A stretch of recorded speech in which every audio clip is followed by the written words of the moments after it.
Having narrowly escaped the Lotus Eaters, the fleet sails into the Aegean.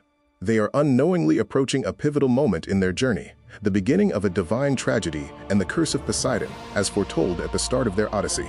The ships arrive at an uncharted, pristine island, untouched by civilization.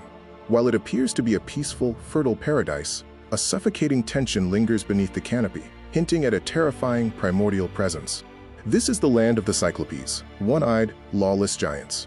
They are solitary hermits, offspring of Poseidon, possessing immense strength, and living entirely outside the boundaries of human society and divine order.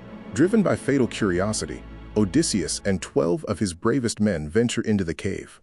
Expecting traditional hospitality, they decide to wait, a decision born of arrogance that will soon turn their mission into a nightmare. Inside the cavern, the men discover an overwhelming abundance of cheese and livestock. While the crew is terrified and begs to steal the supplies and flee, Odysseus remains, determined to see what lies ahead. The earth shakes as Polyphemus returns. With a single, effortless motion, he rolls a massive boulder across the entrance, sealing the men inside his dark tomb and cutting off any hope of escape. Any hope for hospitality vanishes as the giant scoffs at the gods. In a horrifying display of brutality, he seizes 2 of the sailors and devours them, leaving the survivors paralyzed with terror.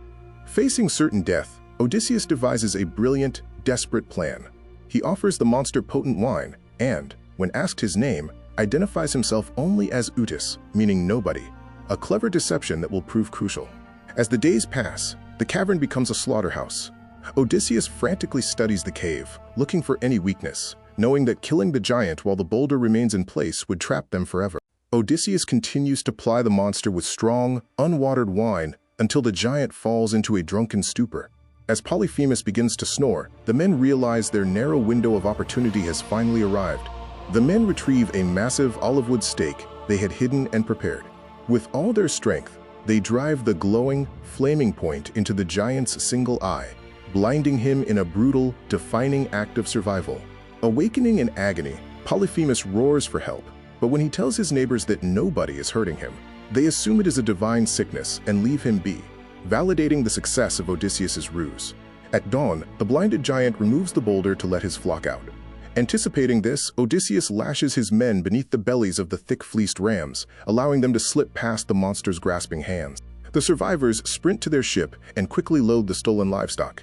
As they row away towards safety, they are mere moments from salvation, but Odysseus's pride is about to overcome his self-control. Safe on the water, Odysseus cannot resist the urge to taunt the giant.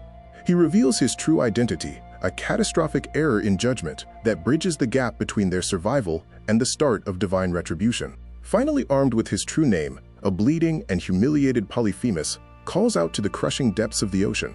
He invokes his father, Poseidon, the Earthshaker, begging for inescapable vengeance upon the man from Ithaca, setting into motion the prophecy that began this journey.